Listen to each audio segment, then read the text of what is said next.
I got to interview Jason Barnard, the guy that gets Google's algorithms better than almost anyone, knows exactly what Google wants. I was introduced to him because everyone said, if you really want to know how Google operates, this is literally like possibly the best guy in the world for this. So fascinating conversation about how podcasters specifically can use this. He runs a software called Calicube. So here's how Calicube works. It pretty much has two steps. Number one, you need to be able to take what you already have out there on Google and ignore all the fluff and all the irrelevant pieces and focus on just things that you want to be famous for. For example, if I used to play, basketball back in high school, and then I later went on to be a motorcycle racer, and then I have a traveling blog, but I want to be famous as a marketer or a podcaster, that's step one of what he does, is that he helps people kind of take all the stuff that's not really relevant. I understand that he still feeds it in certain ways, but primarily we just ignore the noise and focus on here's what you want to be famous for. And then the second step of what he does, and this is really crazy, is that he takes your peers. So for example, let's say that I want to be the next Gary Vaynerchuk, right? Well, Gary V has so much content. And what he's really done is that there was a giant maze for how to be famous. And Gary V just explored every possible path. He just covered all the territory at once. And what Calicube is doing is it's showing people the exact roadmap of here's how you navigate this maze so you don't make any wrong turns and you just get exactly where you want to be. So every single turn along the way is precise. And what they do is they give you a list of different things. Okay, so number one, do this. Number two, do this. And specifically it's saying things like, hey, make a Facebook post. Number two, get an article published on this website. And what's cool is this isn't even just about Google. It also redirects back towards your audience and tells them essentially what he can do is find out what your audience is looking for as well. So you can package something so that your audience loves it. You know exactly what they're hungry for. And you also know exactly what Google's hungry for. And you're kind of feeding them, spoon feeding them exactly what it needs in order to make you become the top guy up on Google. So very fascinating episode. He talks about the strategy along the way. He talks about kind of his path to becoming, understanding all this information. Super excited for you all to listen to this. Let's dive in. Welcome to Reach. This is a show for podcasters who are not only trying to grow an amazing show, but they actually want to make money. I'm excited to share with you the secrets that I've learned along the way, as well as introduce you to some amazing guests who are going to really help you take your show to the next level. I'm your host, Brunson Smith. Let's dive in. All right, crew, welcome back to another episode on Reach. I am so excited to introduce Jason to you all. What is the nickname we came up with for you, Jason? Was it the Google Goat? Is that what we decided? That was Alex Sanfilippo, and somebody came to me and said, "Oh, I hear you're the Google Goat," and I actually didn't know what goat meant until somebody said Alex Sanfilippo said it. I thought he's insulting me. Turns out it's greatest of all time. So exactly, it's very, very flattering. Thank you, Alex. Yes, exactly. So, yeah, the Google Goat. So, in short, I think that we could say probably a pretty punchy statement is that Jason has a very specific set of skills that allow people to be famous on Google because he can kind of essentially just kind of hack their algorithm, right? I mean, it's a pretty cool process. So yeah, I mean, I've been doing this for over 25 years. I started SEO in the year that Google started. So I started with Google. I've grown up with Google. Google haven't particularly noticed that I've been there, but I've been, as you say, hacking, manipulating Google for 25 years with great success.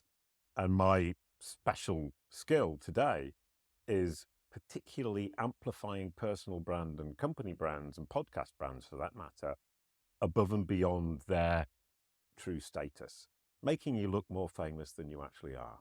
I love that. And that's when we chatted actually at this podcasting conference. I said, this is not only super cool, but kind of one of those hidden gems that I think that one of these days, Jason will be too busy to meet with all of us. But I think that's where things are going. Yes, it's amazing to have a really cool list. It's amazing to have a big podcast following, but there is an entire world behind these search engines, and being able to Yeah. tap into that is critical. So before you got into Calicube and Google, give us kind of what was the kind of the lead up to this? Do you have a background in IT? Do you have a background in any of these skill sets?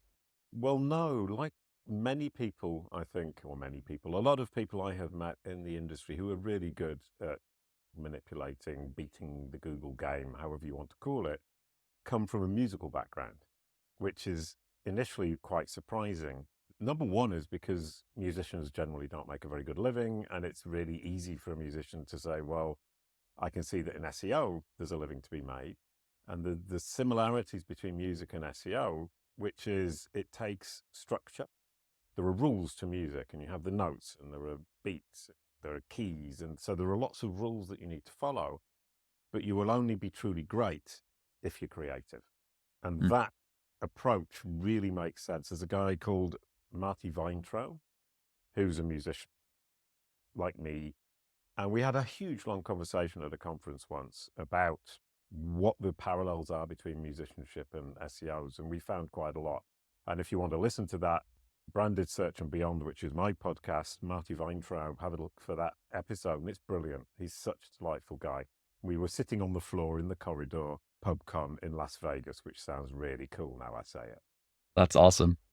And so that was kind of this initial spark of like, okay, you had the creativity, you had the background. Now, remind me, I remember you saying something about even a cartoon series. Was that right? That's how it started. Yeah, and 100% is my wife and I created cartoon characters. I made a music album and we couldn't get it published. Mm-hmm. And because I'm very determined, I decided that I would create a website using Flash, Macromedia Flash at the time, then Adobe Flash, and now it doesn't exist anymore. But it was an animation tool. So I learned to do animation online, streaming over, at the time, 14K modems. So it was very, very slow internet connections with these two cartoon characters singing songs and creating games for them. And it was a lot of fun. We launched in the same year as Google. And at the time, search engine optimization was about creating one page for each keyword variant and for each search engine. And because there were 15 or 16 decent search engines, you would be creating hundreds of thousands of pages. And that was a huge problem. So what I then did is say, I will focus just on Google. So I bet on Google when it was one of the smallest search engines to become one of the biggest. And my bet turned out to be either very lucky or very smart and perceptive, depending on how you want to look at it. So this wasn't just, you didn't just take a dart and throw it at a board and say, oh, Google. I mean, there was a No, lot of research, a lot of prediction. You were watching the signs and you said, okay, the writing's on the wall for Google. Were you I pretty would like to confident that say it there was was a, Google? yeah, well, I would like to say it was a lot of research, but it actually wasn't. As I start, because to explain a little bit, the website was in the day when AOL was huge and the Hmm. internet bubble was huge. And we had a website, we were trying to attract people to this kids' website. We got lots of press, we got awards, we got schools recommending us. But what we realized very quickly is the search engines would be the place where we would get the most traffic. But not in the short term, because right at the beginning, the search engines weren't the best way to get people to your website. Recommendations on school websites and PR and getting awards, and lots of people had their own little sites that would then Mm-hmm. say, I recommend this, and this. And it was very much personal recommendation. So it was social media before social media. And search Hmm. engines were good, but they weren't the huge behemoth that they are today. And as I said, there were 16 of them. And it was very clear from the beginning that Google was smarter and that we had an advantage on Google because everybody was recommending us naturally. So we got all the links that Google was looking for. And the other search engines weren't looking for links. They were just looking for keywords in pages. So Google brought together keywords and links, which we now think is obvious. But at the time of Right. Google, it was new. And from my perspective, I looked at it and thought, I have a huge advantage on Google. Google is obviously better than the others.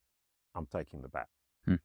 That's, yeah, I think you're right. Either very lucky, but I'd maybe say not luck on that one. That seems like that was a very well educated or at least good intuition or something. I mean, that was a yeah. I mean, they've been the clear winner. Intelligence is being intellectually capable of understanding or explaining something. So that will be what you would get when you do a degree or a doctorate. Hmm.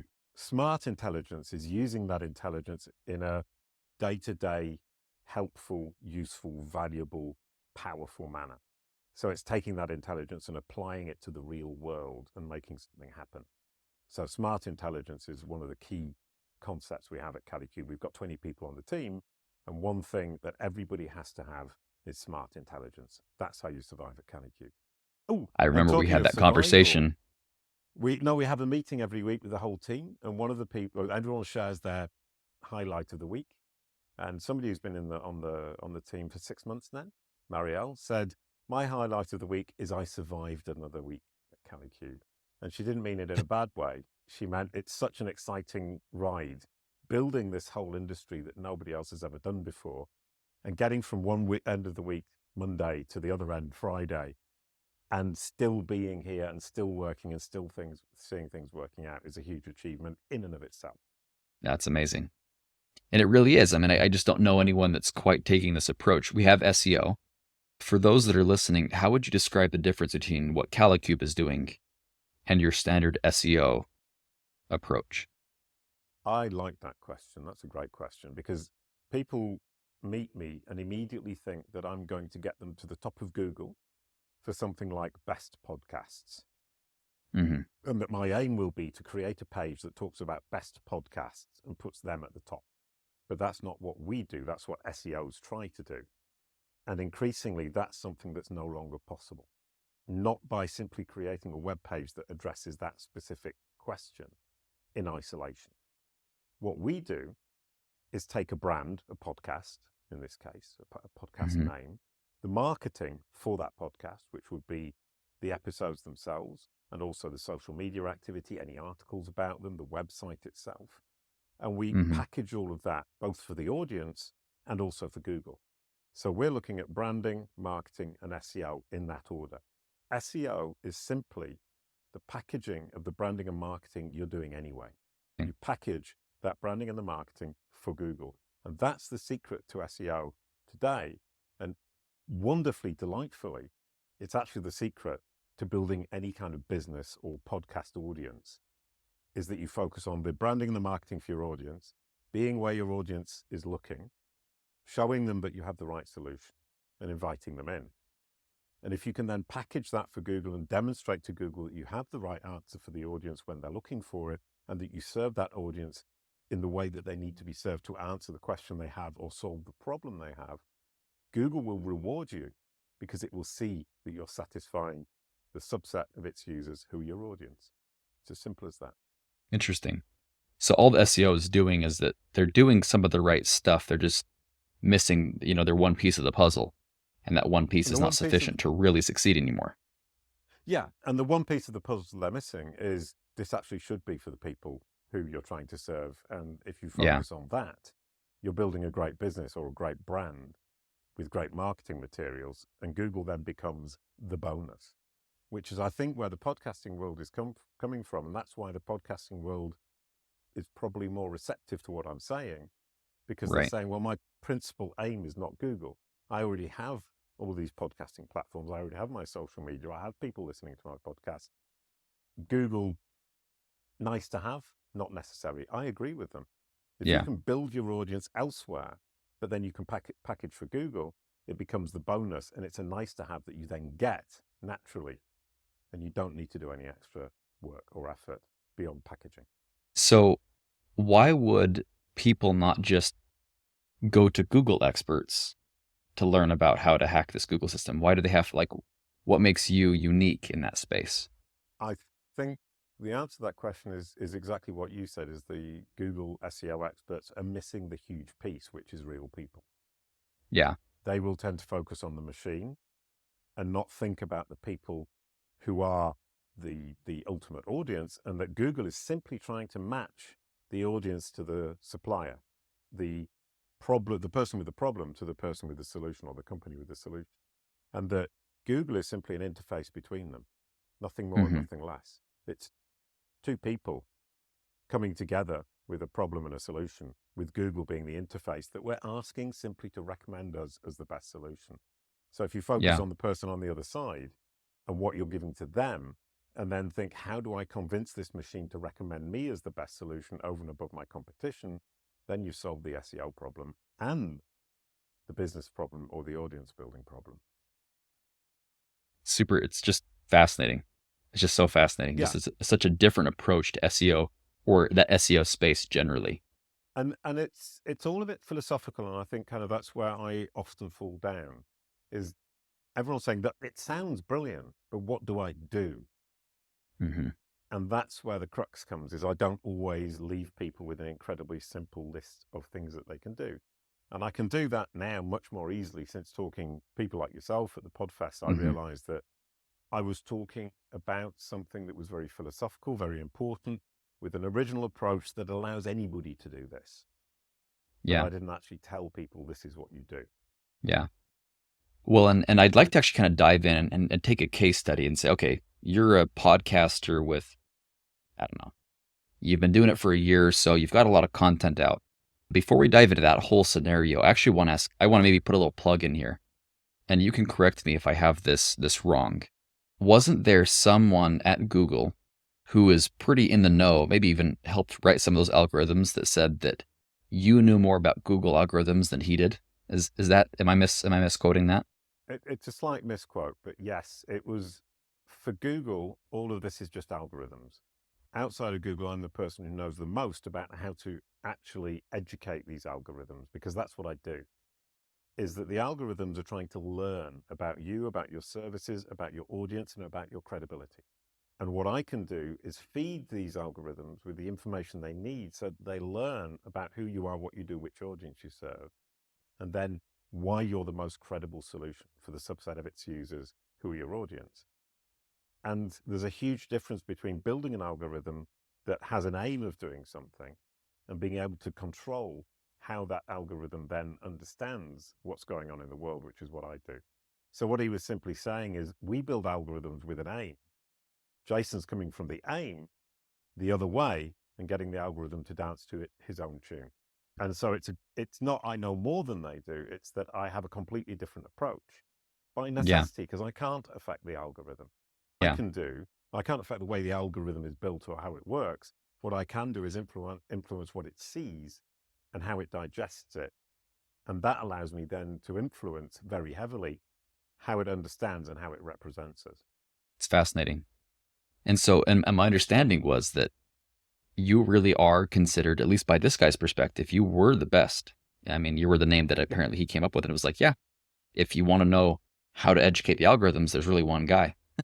There's really Yeah, one guy. And that's that's why, exactly and it. that's why Alex, when he spoke to me about you, he said, yeah, he's the Google goat. Like, I mean, even Google says that he's the goat when it comes to understanding Yeah. how to educate the algorithms on how to make you. And that's really what was fascinating to me was this concept of we can take someone who is not famous but has some content and make them look like they're the top of their particular, not maybe not always the number one in their field, but we can make them jump not just one or two steps, but quite a few steps up that social ladder and seem like they're very successful when it comes to how Google will present them to the world.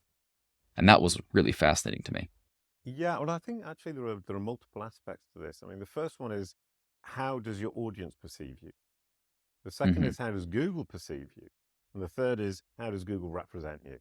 And if you start with the audience, if you have an incredibly clear, consistent message across every place that they interact with you, on your website, on social media, on your podcast, on other people's podcasts, in PR, in the media, when you write an article, then you are going to engage that audience or those people in a way that makes sense to them and makes sense to you and brings you closer together if you're a relevant solution for them.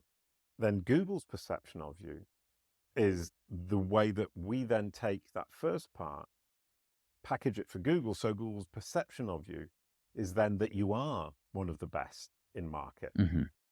And the point is that if somebody else next to you has exactly the same quality content, let's say better content, with perhaps more audience and more PR, but they're not organizing it in a way that makes sense, number one, the audience won't be impacted as heavily and as completely as in my case. But number two, Google won't see it in the same way. So what you actually effectively do by reorganizing your entire digital ecosystem, your branding and your marketing that you're presenting to the audience, is amplifying what you have, both in the minds of your audience and in the mind of Google. And when you amplify what you have in the mind of Google, what it represents you as when somebody searches your podcast name or your name on Google will be significantly more sexy, let's say.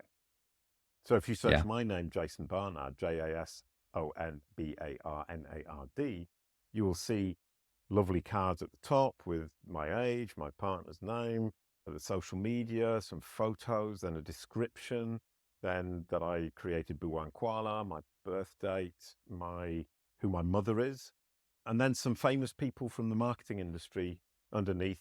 People also search for Rand Fishkin, let's say. Joost de Valk, who created one of the great WordPress plugins.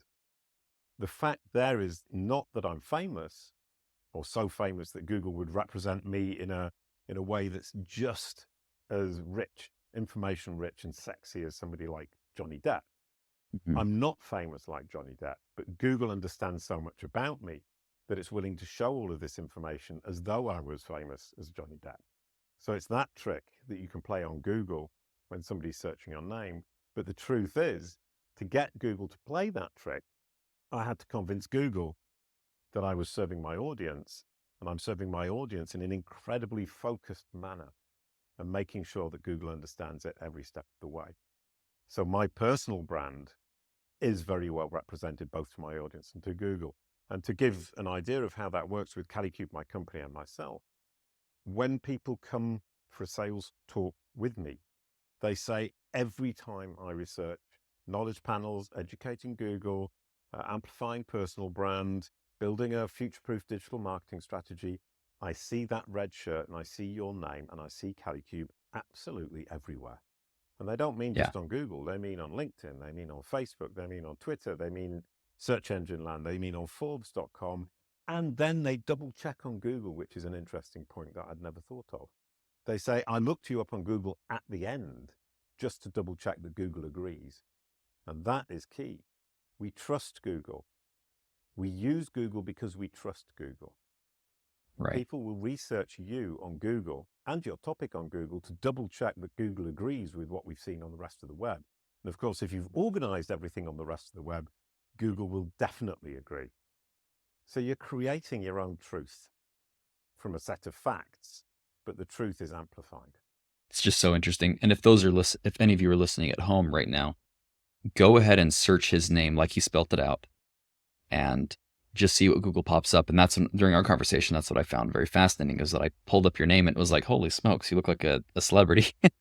right? Like it was it was just like that. It looked like Johnny Depp or anything else where, yes, I wasn't seeing 15 movies you've been in, but Google showed me this fancy, card system and it made it look like, yeah, I mean, it just gave me a ton of information based on a single name. And I'm like, oh, I'm sure there's other Jason Barnards out there, right? But there's only one that's relevant to Google. Because I mean, that's all that I saw. Right. No, 100%. And I haven't been in 15 movies. I've done one TV series that was also a website. That's all I need to look as famous as Johnny Depp. I don't need an entire career. I just need one Right. TV series. But I also would need just one book, or I would need 15 guest appearances on podcasts. That would do it. You don't need a great deal to build a huge personal brand on Google in the sense, sorry, you don't need a huge number of appearances or fame or, big events for Google to represent you in a way that makes you look like you've done a lot more than you have. And the mistake I see a lot of people making is immediately saying, I want to build my personal brand, coming in and saying, I need more PR. And they go more, more, more, more, more, more, more. And you're saying, no, no, no, you need to start with organize what you've got and then build the right additional PR, which is another Mm. thing that we do really well, is figure out where you need to stand to be standing where your audience is looking. And I failed to say this earlier on, Google tells us what we need to know. We're not making it up. We're not saying, oh, I think it might be Facebook, or I think it might be Forbes.com. For me as an entrepreneur, we take what we call entity equivalence, which is who do you want to emulate? Who are your peers, the people on the step above you? So I would take entrepreneurs on the step above me at Calicube, and I would put them into the Calicube Pro system, which is a SaaS platform that I built. And it would just spit out the places that I need to push: Facebook, YouTube, get onto Forbes.com, get onto Entrepreneur Magazine, get myself listed on theorg.com, Hmm. Crunchbase. And a lot of people think, well, all of this is really obvious. So yeah, you can probably guess most of it. You'll probably guess 60% of it, but there's 40% you won't guess. But the other point is you're always guessing, and we're not. We're asking Google, out of these 70 people, what are the commonalities in terms of press, in terms of social media, in terms of websites, in terms of presence online? And it will tell us the commonalities. And we say, well, this is what you need to focus on by order of priority, based on the data that Google is showing us, is the best representation of this peer group. So you can actually start with what you've got, build that out, make yourself look better than you already are, one step up, let's say. Then you can look at the people who are on that one step up, focus on what they're doing, what's common, the commonality between them based on data, get those press mentions, those places, focus on those social media platforms, and move yourself up another step. Then you can do that again and again and again, and you move step by step to the top of the ladder and become the authority, the credible source, the trusted source within your industry. Interesting. So, as an example, right? So, if I'm a podcaster who specializes in entrepreneurship and marketing, and what you're probably going to look at is someone like, let's just say, to throw a name out there, Gary Vaynerchuk, right? Who is a huge name in that space, and go, okay, how do I make people look more like Gary Vaynerchuk? And then you're going to actually have a list that says, okay, first get a TikTok maybe, or make sure you get an article published here, get this or get that. And then just start moving down a list that'll help you appear, even if you're not nearly as famous as Gary Vee, but appear as though you were when it comes to Google's research of you. Because you Yeah, can just feed it exactly. exactly what it wants to eat. Yeah, that's it. Give Google exactly what it wants to eat. What it wants to eat is actually what the audience is looking for anyway. So you're serving both. Once again, the audience and Right. Google are getting exactly what they need. And you're getting in the front of the right people at the right places without even thinking about Google or the Google search results. You're just asking Google, where do I need to stand to be standing where my audience is looking when they have the problem that I can solve? Yeah. And Google will tell you. And you gave the example of Gary Vee. If you just look at him, then you'll be templating Gary Vee. And what works for Gary Vee doesn't work for Neil Patel, doesn't work for Joost de Valk, doesn't work for Cindy Crum, doesn't work for Andrea Volpini, all of these different people who are entrepreneurs in the marketing space. Mm-hmm. What we do is take 70 of these people and ask Google for all 70. And then my algorithm, what I call templates it, but it actually just analyzes the whole thing. It says, what are the common features of all of these people? Where are most of them standing? So it might not be TikTok. Even if it works for Gary Vee, it doesn't work for the group of people that Gary Vee belongs to. Right. Might be LinkedIn, might be Facebook. We don't know. Which would be hilarious to find out. Just as an example, it'd be hilarious to find out that Gary Vee, maybe it's like he spends 80% of his time on TikTok, only to find out that's not what Google's hungry for, nor his audience. Instead, he needs to be publishing some obscure article in org.com, or the Entrepreneur Magazine. It's like, oh, that's what his audience and Google's hungry for, is this little tiny thing right here. So we have misapplied energy constantly. And I think that's why I believe a lot of podcasters don't bother with anything to do with their Google presence, is it just feels overwhelming. And just generally producing content feels so overwhelming because, okay, do I publish on LinkedIn? Okay, I've already got a podcast, but okay, we've got LinkedIn, YouTube. I mean, the list is endless and it feels so overwhelming and exhausting. On top of the fact you have to repackage everything for each platform because, yes, you can copy and paste, but TikTok does not like Reels and Reels don't like TikTok, for example. And so you have to go and like, okay, well, which one matters more? I don't really know. And you're just guessing. And that's what was so fascinating about our conversation was like, oh, we can just remove some of that guesswork and know what Google's hungry for and say, oh yeah, boom, boom, boom, boom, boom. And all of a sudden you just exploded up the charts, not because you have omnipresence everywhere, but because you have very specific data that's being put in place. And it's exactly what Google's looking for. Yeah, So that's just super fascinating. Well, one question all our clients ask when they come is, which social media platform should I be focusing on? And they come in and say, I've got 6 social media platforms. So we'll include YouTube in that: TikTok, YouTube, Facebook, Twitter, LinkedIn, Instagram.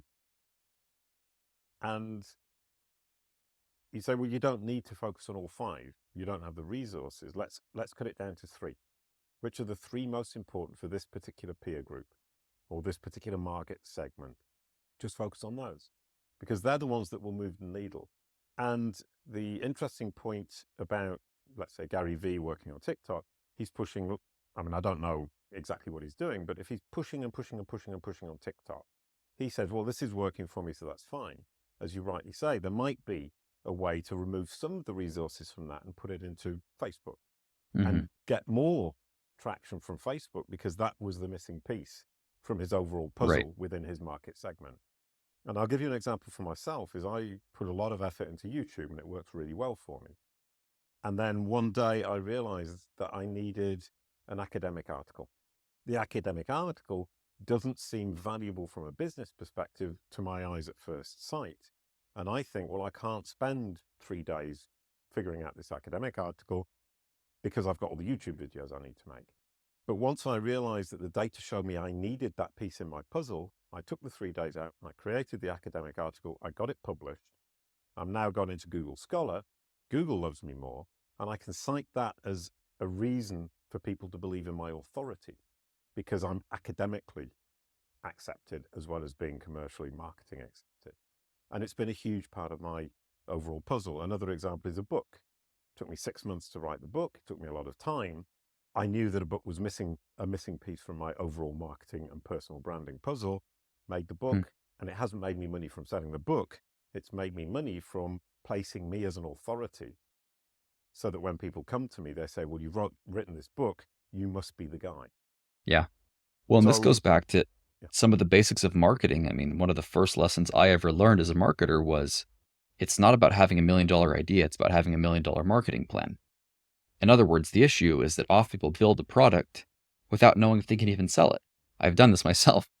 And I'll go build an amazing product, just like writing a book, right? Only to find out that maybe that's not what you should have done in the first place. Maybe it was TikTok. Maybe it was Facebook. Yeah. And knowing first that you can quote unquote sell the product or publish something that's going to actually move the needle is pretty valuable when it comes to where you apply your time and energy. Because that's pretty finite. And I can tell you, and you probably talk to entrepreneurs all day, and I do as well, that are going, it's a lot. It's overwhelming. I've got 27 different places to publish and write a book and make a TV show. And it's like, okay, do I even know that any of these are going to move the needle? Well, I'm hoping, and I'm just shotgunning everywhere, hoping that one of these BBs is going to hit. And so, yeah, I do. I mean, I think that's spot on. It's knowing the product beforehand that needs to be published before you go even make it. Yeah, no, 100%. And the idea of we have limited resources, limited time, limited money. Make sure that you're not pushing and pushing and pushing and pushing on something that isn't bringing the massive incremental value that you think. I mean, I studied economics back in the day. The law of diminishing returns is something that has always stuck with me. Is that you always kick off with something and it will give you immense returns at the start. And how fast that law of diminishing returns hits in is vastly important to how you then handle what you're doing. So if you keep focusing on one thing, each iteration of it, each additional step that you do will bring less value. How much less value is the thing you need to focus on? And at what point does that drop in value of the next step not come up to what you would get if you then put that effort into a new project or a new idea or a new marketing plan? So when I was focusing on YouTube, I got to the point where each additional video didn't bring as much value as sitting down and writing a book or writing an academic article would bring me. And I wouldn't have known which to focus on first, or indeed which to focus on, without the peer group analysis that we did at CaliCube, which is one of the services we offer. It's awesome. Looks like we're about time. So quick wrap up here. You didn't pay me to come to talk about this. I just truly believe I'm always trying to offer value to my audience and say, hey, listen, if I find an amazing resource, I want you guys to know Jason and I are going to be working together in the future. And I wanted to bring on the show just so everyone can know about this, because I think that this is the kind of stuff that, again, we're in such a rapidly expanding world. The law of diminishing return is more real than it ever has been. information is going to be, I think, doubling in 24 hours in the next, whatever, 10 years or something. It's like, if we are not really specifically applying our efforts and energy in the right places, we get outmoded by things that are, including AI. And so just a very relevant thing. If people are trying to connect with you and trying to see if, okay, this is the right place, I have 2 questions for this and we'll wrap up. Number 1, where do they need to be on their journey? Could they have just started a podcast? Can they be a veteran? So maybe tell us where they need to be on the journey. And then number 2, how they can find you and connect to see if this is the right fit. Right. Yeah, that's the first one is a really good question in the sense that nobody ever asks me that, and I've never really thought about it. But if you're a beginner or you're just starting out in your journey, we're not going to be a good solution. You need to create assets. You need something there for us to be helpful and useful and for it to be worth you paying us to help you with this. So you can start off on your own, build it up, use the free resources on kalicube.com, KALICUBE.com. We give everything away for free. So you just have to read the stuff, take the time to read it, and it's all valuable, it's all helpful. And you can start off on your own. Once you've got assets and once you've got a certain level of notoriety, of notability, famousness, and you have a presence out there, then we can come in and clean it up, join all the dots, make it all neat and tidy, make sure everything is incredibly clear, consistent, and relevant to your audience. And then we can start building you up from there. But if you're already a big hitter, a big player, come to us now because, and clients hate to hear this, your digital ecosystem is a mess. However clear and consistent you think you've been, you haven't. You have a team working on it, you've worked on it yourself. Human beings ourselves are not consistent. Teams of human beings are even less consistent. And what we can do is bring it all together, make it all consistent, join all the dots. And as I said, joining the dots makes sense to your audience all the way down the funnel, all the way across your digital ecosystem. So you're speaking the same language to them across every touch point. And that makes sense to human beings. We like consistency from people. Makes sense to Google. Google will see that you're doing this. It will see, it will understand, it will see that you're serving your audience, and it will then represent you in the way you want when people search your name. But more than that, Google is now moving from being a search engine to an answer engine to an assistive engine, where it's helping people to understand what they're looking for. You don't need to know what you're looking for. Google will help you figure it out. And at that point, if Google understands who you are, who you serve, and what you offer them, then it can match you by recommending you proactively to the people using Google. And that is going to be the key to the future. So that's a little teaser for what's coming next. But right now, you want Google to push you and your brand when people already know it. So your traditional, if I may, marketing strategies off Google are going to play hugely into that. People will then search your name.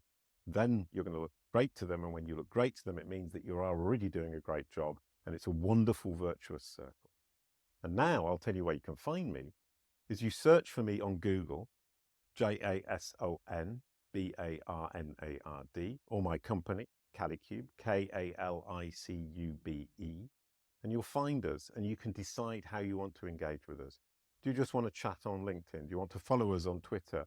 Do you want to come to our website and use the free resources? Do you want to contact us, book a meeting with me, learn about my life as a cartoon blue dog? It's up to you. I'm giving the people searching my name or my company name the options of how they want to engage with me by telling them to search for me on Google. And I get a really, really lovely bonus from this. Every time somebody searches my name or Kalicube's name on Google, Google gives us one small little brownie point more because Google sees that we're popular. Yeah. It sees that we're famous. So building branded search, i.e. the number of people who search for your name, you or your company or your podcast, as you build that up, you build Google's understanding and appreciation of how important you are. The more important you are to Google, or in Google's eyes, the more it will promote you, the more it will recommend you, the bigger presence you'll get on Google. It's a really neat, simple hack. Get as many searches on your name as you possibly can. That's awesome.